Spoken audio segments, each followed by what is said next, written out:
Assalamualaikum warahmatullahi wabarakatuh. Perkenalkan, nama saya Firlia Putri Mandira dari kelas 9E absen 6. Hari ini saya akan presentasikan tentang teks laporan percobaan mengenai pembuktian hukum Archimedes dalam kehidupan sehari-hari. Sebelum itu, apa sih teks laporan percobaan? Teks laporan percobaan adalah teks yang isinya paparan mengenai tujuan, proses, dan hasil dari percobaan. Teks laporan percobaan adalah teks yang menceritakan mengenai percobaan yang dilakukan oleh seorang peneliti. Secara umum, teks laporan percobaan dipakai guna melaporkan hasil dari percobaan, laporan praktikum, atau karya ilmiah. Lalu, ada juga fungsi dari teks laporan percobaan. Yang pertama, sebagai sumber informasi. Yang kedua, sebagai bukti. Yang ketiga, sebagai dokumentasi. Yang keempat, sebagai pemecah permasalahan. Dan yang kelima, sebagai pertanggungjawaban. Selanjutnya ada struktur isi dari teks laporan percobaan. Yang pertama ada judul, yang kedua ada tujuan, yang ketiga ada kajian teori, yang keempat ada alat dan bahan, yang kelima ada langkah-langkah atau cara kerja, yang keenam ada fase pengamatan, yang ketujuh ada pembahasan, dan yang terakhir ada simpulan. Yang pertama itu ada judul dari teks laporan percobaan ini yaitu pembuktian hukum Archimedes dalam kehidupan sehari-hari. Selanjutnya ada tujuan. Di dalam tujuan terdapat pernyataan tentang sasaran yang ingin didapatkan dari percobaan. Tujuan yang terdapat di teks laporan percobaan ini yaitu menentukan peristiwa tenggelam, terapung, dan melayang pada telur dengan menggunakan hukum Archimedes. Selanjutnya ada kajian teori. Kajian teori ini biasanya berisi landasan teori yang menjadi dasar pada percobaan yang dilakukan. Kajian teori yang terdapat di teks laporan percobaan ini itu isinya tentang bunyi hukum Archimedes dan juga rumus prinsip hukum Archimedes. Selanjutnya ada alat dan bahan. Alat dan bahan yang digunakan dalam setiap percobaan itu berbeda-beda. Sesuai dengan percobaan apa yang akan dilakukannya. Alat dan bahan yang digunakan di percobaan ini yaitu ada gelas ukur 2 buah, ada alat pengaduk, telur 2 buah, air secukupnya atau air 400 ml, garam secukupnya, gula pasir secukupnya, dan juga tisu. Ini ada langkah-langkah atau cara kerja. Nah, percobaan ini dibagi menjadi 2 langkah. Yang pertama, percobaan dengan menggunakan garam dapur dan juga percobaan dengan menggunakan gula pasir. Selanjutnya ada hasil pengamatan.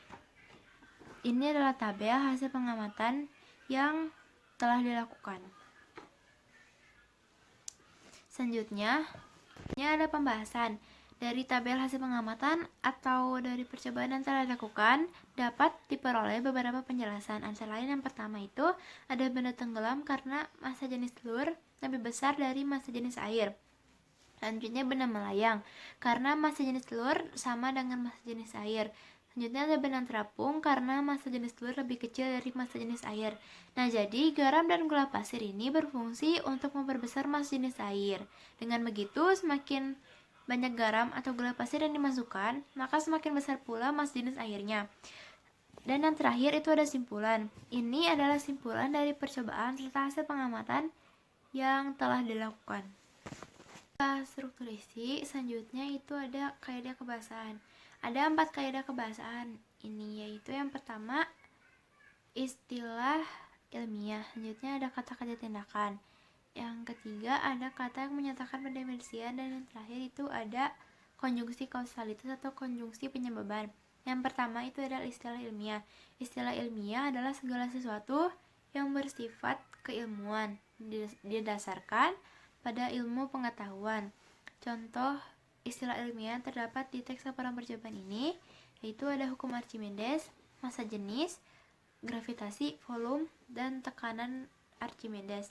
Selanjutnya itu ada kata kerja tindakan. Kata kerja tindakan adalah kata kerja atau verba yang menyatakan tindakan, memiliki ciri seperti awalan me dan berakhiran kan.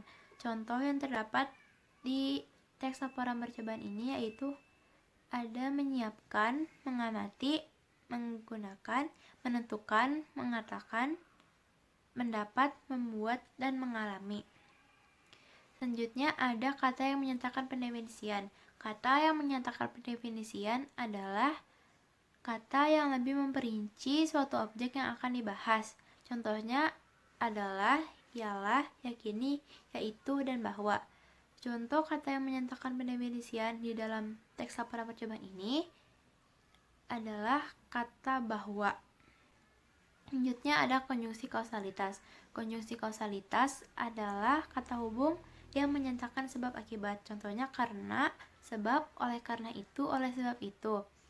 Contoh konjungsi kausalitas yang terdapat di teks laporan percobaan ini yaitu ada kata karena. Sekian, terima kasih. Mohon maaf bila ada kesalahan. Wassalamualaikum warahmatullahi wabarakatuh.